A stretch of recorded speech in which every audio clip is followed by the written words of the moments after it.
Au fil des mois, Zoé continuait de poursuivre et de se battre contre plusieurs dames qu'elle pensait être secrètement en couple avec Roman. Elle avait même perdu de nombreuses clientes, simplement parce que certaines de ces dames avaient couché avec Roman, et elle les avait confrontées, et parfois même battues. Zoé était frustrée. Elle voulait que Roman l'épouse.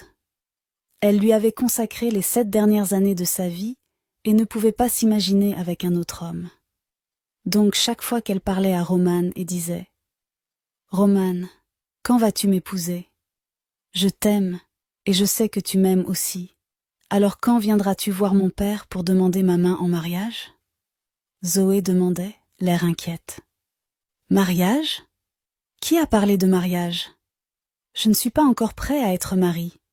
Je suis encore très jeune, et j'ai toute ma vie devant moi, » répondit Roman en fronçant les sourcils. « Que veux-tu dire par tu n'es pas prêt à être mari? Tu es riche.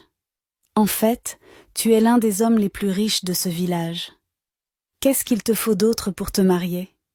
De plus, l'âge n'est pas de mon côté non plus, » répondit Zoé, l'air inquiète. « Tu vois, Zoé, ce n'est pas seulement l'argent qui rend un homme prêt pour le mariage. De plus, je veux encore profiter de ma jeunesse avant de m'installer définitivement. Et si tu penses que le temps n'est pas de ton côté, ou si tu penses que tu ne peux pas m'attendre, s'il te plaît, vas-y et marie-toi à quelqu'un d'autre. Cela ne me dérange pas du tout, pas de rancune, » dit Roman en fronçant les sourcils. « Comment peux-tu me dire ça, Roman? Comment peux-tu me dire ça?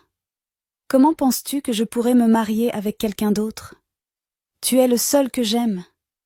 De plus, ne te souviens-tu pas que nous avons prêté serment quand nous avions seulement 16 ans que nous allions nous marier l'un à l'autre? » répondit Zoé en pleurant.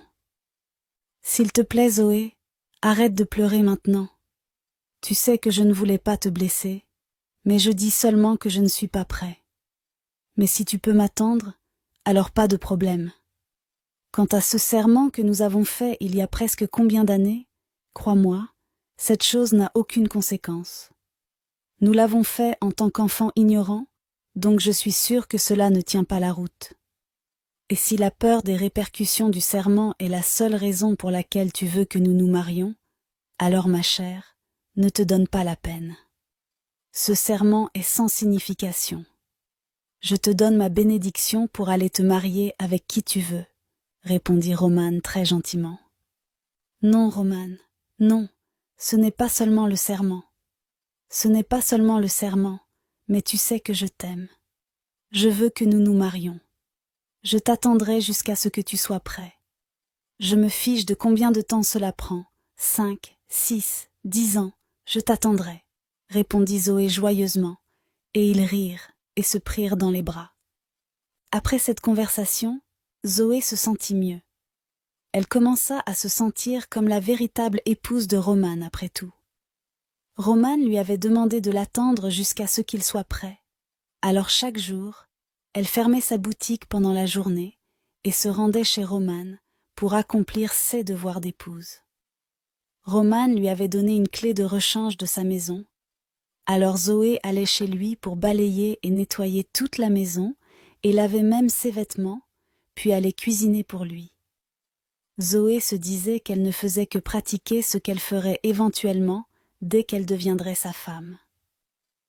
Une fois qu'elle avait terminé toutes les corvées, elle retournait à sa boutique, mais parfois, elle était tellement fatiguée et épuisée par tout le ménage qu'elle finissait par ne rien coudre ce jour-là. Son commerce commençait à en souffrir.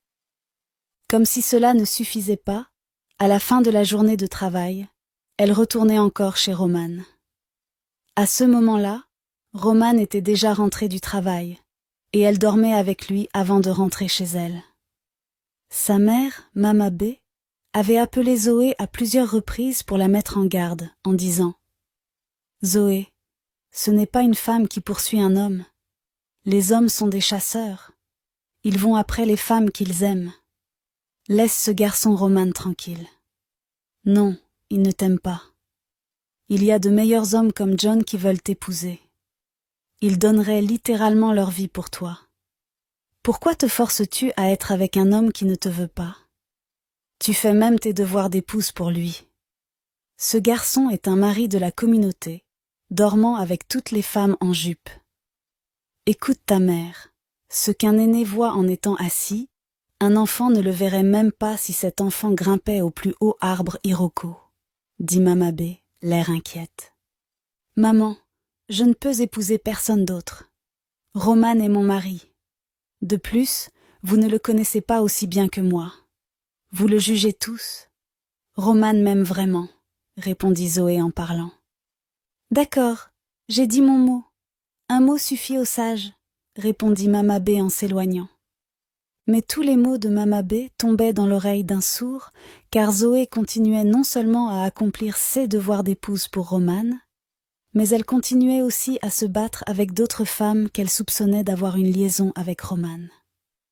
Elle continuait également à rejeter les autres prétendants qui venaient vers elle.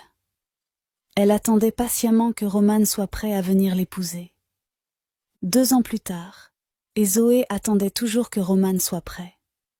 À ce moment-là, Zoé avait même subi 2 avortements pour Roman, mais Roman n'était toujours pas prêt. Roman était toujours occupé à flirter et à passer d'un lit de femme à l'autre. Il s'amusait comme un fou.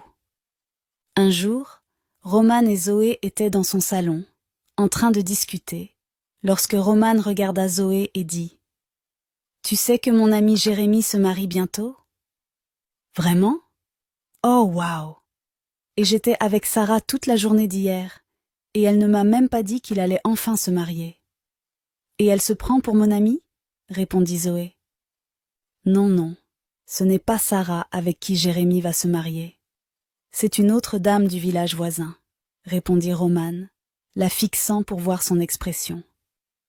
Alors Zoé cria et dit « Quoi ? Une autre dame après qu'ils soient ensemble depuis presque 3 ans ? Elle le connaît ? Je vais gâcher ce mariage. Je vais brûler tout l'endroit jusqu'au sol. Et quant à cette fille qui veut voler cet homme, je vais la déchirer en morceaux, » répondit Zoé, déjà en colère. « Ah, calme-toi maintenant. Tu trembles déjà. C'est une blague. Jérémy ne se marie pas pourtant. Je te faisais juste une blague. Je te taquinais, » dit Roman en souriant. « Tant mieux, parce que j'aurais été tellement déçue que Jérémy l'abandonne après 3 longues années. Dieu nous en garde, » répondit Zoé. Cependant, quelques semaines plus tard, Roman informa Zoé qu'un de ses amis du village voisin avait perdu sa mère et qu'il allait pour les funérailles. Il lui donna également la clé de la maison et lui demanda de s'assurer qu'elle était propre, et lui donna aussi de l'argent pour cuisiner pour lui. Zoé était très heureuse. Encore une fois, elle se sentait comme sa femme. Pendant tout le temps que Roman avait voyagé, elle faisait ce qu'il lui avait demandé. Elle nettoyait toute la maison et lavait ses vêtements.